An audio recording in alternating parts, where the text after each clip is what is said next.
നിരവധി നാടുകളിലേക്ക് യാത്ര ചെയ്തിരിക്കുന്ന ഒരു യുവ പണ്ഡിതനാണ് സയ്യിദ് ഹാഷിം നൂറാനി.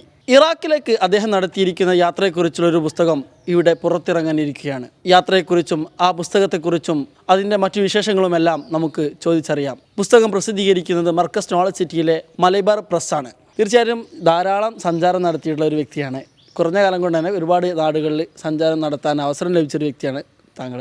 പക്ഷേ എന്തുകൊണ്ടാണ് ഇറാഖിലേക്കുള്ള യാത്ര പുസ്തകമാകുന്ന രൂപത്തിലേക്ക് തയ്യാറാക്കാനും അതുപോലെ അത് ഇംഗ്ലീഷിലാക്കാനും ഒക്കെ ഉള്ളൊരു കാരണം പറയാമോ? ലോകത്ത് മക്കയും മദീനയും കഴിഞ്ഞാൽ വിശ്വാസികളെ സംബന്ധിച്ചിടത്തോളം ഏറ്റവും പരിപാവനമായി കരുതുന്ന ഒരു നഗരമാണ് ബഗ്ദാദ്.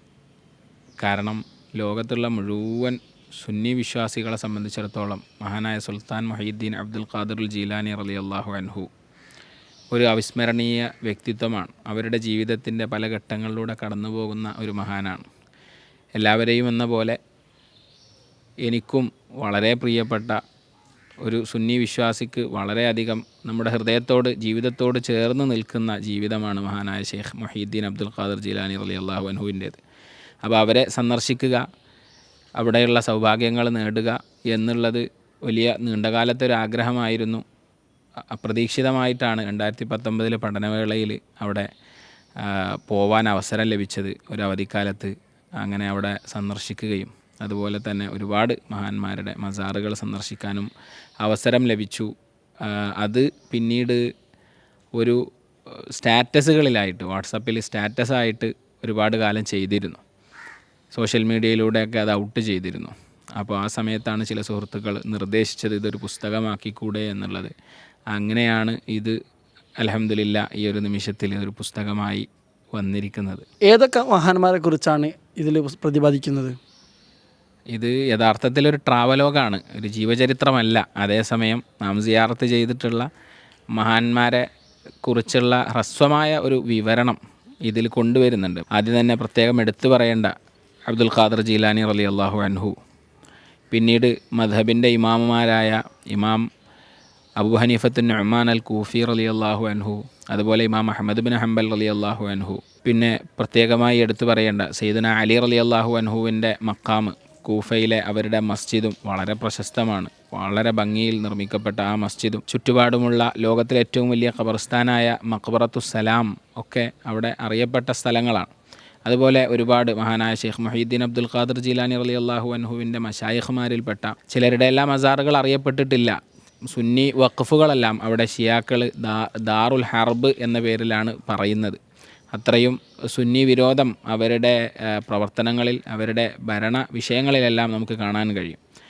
അപ്പോൾ അതിൽ ഒരുപാട് ഇമാമുമാരുടെ മഖ്ബറകൾ, അതുപോലെ അഹ്ലുബൈത്തിലെ പ്രധാനപ്പെട്ട മഹാനായിരുന്ന ഇമാം മൂസൽ കാളിം റളിയല്ലാഹു അൻഹു, അവരുടെ പേരമകനായ മുഹമ്മദ് അൽ ജവാദ് റളിയല്ലാഹു അൻഹു, പിന്നെയും ഒരുപാട് പണ്ഡിതന്മാരുടെ മശായിഖുമാരുടെ ഒക്കെ ഖബറുകൾ നമുക്കവിടെ കാണാൻ കഴിയും.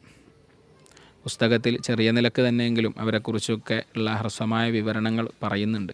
നിങ്ങൾ പറഞ്ഞു രാഷ്ട്രീയമായിട്ട് ഇന്ന് വലിയ പ്രശ്നങ്ങൾ, സുന്നി ഷിയ സംഘടന പലപ്പോഴും ഉണ്ടാകുന്നൊരു നാടാണ് ഇറാഖ്. നേരത്തെ തന്നെ ചരിത്രത്തിൽ തന്നെ വളരെയധികം ഇസ്ലാമിക ചരിത്രത്തിലും ലോക ചരിത്രത്തിലുമൊക്കെ വലിയ സ്വാധീനം അല്ലെങ്കിൽ ഇടം നേടിയ നാട് കൂടിയാണ് ഇറാഖ്. ആ ചരിത്രത്തിൻ്റെ ശേഷിപ്പുകൾ അതുപോലെ തന്നെ അവിടുത്തെ ഇന്നത്തെ രാഷ്ട്രീയ സാഹചര്യങ്ങൾ ഒക്കെ ഏത് രൂപത്തിലാണ് നമ്മുടെ പുസ്തകത്തിൽ അവതരിപ്പിക്കുന്നത്?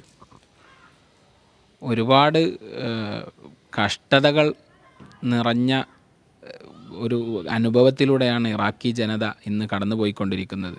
എന്നാൽ പോലും അധിനിവേശവും അതിനെ തുടർന്നുണ്ടായ അവസ്ഥകളെയുമൊക്കെ മറികടന്നുകൊണ്ടാണ് ഇറാഖി ജനത ഇന്ന് അവർ ജീവിക്കുന്നത്. അവരുടെ വിൽ പവറും അവരുടെ ശക്തിയുമെല്ലാം നമുക്ക് ശരിക്കും അവരിൽ നിന്ന് അവരുടെ സംസാരങ്ങളിൽ നിന്നൊക്കെ അനുഭവിച്ച് അറിയാൻ കഴിയും. അവിടെ ബഗ്ദാദ് എയർപോർട്ടാണെങ്കിലും അതുപോലെയുള്ള അവിടെയുള്ള സ്ഥലങ്ങൾ, ഹോട്ടലുകൾ, വീടുകളെല്ലാം താറുമാറായി കിടക്കുന്ന അവസ്ഥകളാണ് കൂടുതലും നമുക്ക് കാണാൻ കഴിയുക. മതിലുകളിലെല്ലാം അവിടെ മരിച്ചുപോയ രക്തസാക്ഷികളുടെ ഫോട്ടോകളാണ്. ആ രൂപത്തിൽ അത്രയും നാശനഷ്ടങ്ങൾ ആ നാട്ടിൽ സംഭവിച്ചിട്ടുള്ളത് നമുക്ക് നേർസാക്ഷ്യമായി തന്നെ നമുക്കവിടെ കാണാൻ കഴിയും. അതേസമയം അവിടെയുള്ള ഇത്തരത്തിലുള്ള മഹാന്മാരുടെ മസാറുകൾ എല്ലാം ഇപ്പോഴും ജനനിബിഡമാണ്. അതേസമയം ഈയൊരു സുന്നി ഷിയ തർക്കങ്ങൾ, പ്രശ്നങ്ങൾ നമുക്കവിടെ കാണാൻ കഴിയും. പ്രത്യേകിച്ച് കർബല യുദ്ധം നടന്നത് ഇറാഖിലാണ്. സയ്യിദന അലി റളിയല്ലാഹു അൻഹുവിൻ്റെ ഖിലാഫത്തിൻ്റെ തലസ്ഥാനമായിരുന്നത് ഇറാഖിലെ കൂഫയായിരുന്നു. ആ രൂപത്തിൽ ഇറാഖിൽ ഇന്നും ഷിയാക്കളുടെ പ്രധാനപ്പെട്ട പഠന കേന്ദ്രങ്ങളായ കർബലയും കൂഫയും നജഫും ഒക്കെ നമുക്ക് അവിടെ കാണാൻ കഴിയും. അവിടെയുള്ള ഷീഈ സ്വാധീനം നമുക്ക് അവരുടെ ആ സ്ഥലങ്ങളിലും അവരുടെ സംസ്കാരങ്ങളിലും എല്ലാം നമുക്ക് കാണാൻ കഴിയും.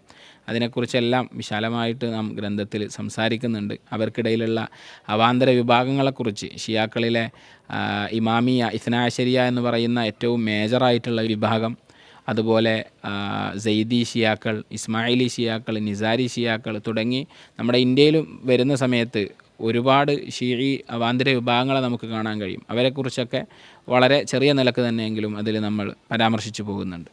Legends of Iraq tales from A lost nation എന്ന ഗ്രന്ഥമാണ്. ഇത് വെറുമൊരു യാത്രാ വിവരണം എന്നതിലപ്പുറം വലിയൊരു റെഫറൻസ് ഗ്രന്ഥം കൂടി ആണെന്നാണ് ഇതിൻ്റെ രചയിതാവിൽ നിന്ന് തന്നെ നമുക്ക് മനസ്സിലാക്കാൻ സാധ്യമാകുന്നത്. ഇത് വളരെ ചുരുങ്ങിയ പേജുകളിലൂടെ വലിയ വിജ്ഞാനമാണ് സമൂഹത്തിന് സമ്മാനിക്കുന്നത്. മർക്കസ് നോളജ് സിറ്റിയിലെ മലൈബാർ പ്രസ്സാണ് പ്രസിദ്ധീകരിക്കുന്നത്. ഇപ്പോൾ അതിൻ്റെ പ്രീ പബ്ലിക്കേഷൻ നടന്നുകൊണ്ടിരിക്കുന്നു. ഓഫറോടുകൂടെ തന്നെ സ്വന്തമാക്കാനുള്ള അവസരമുണ്ട്.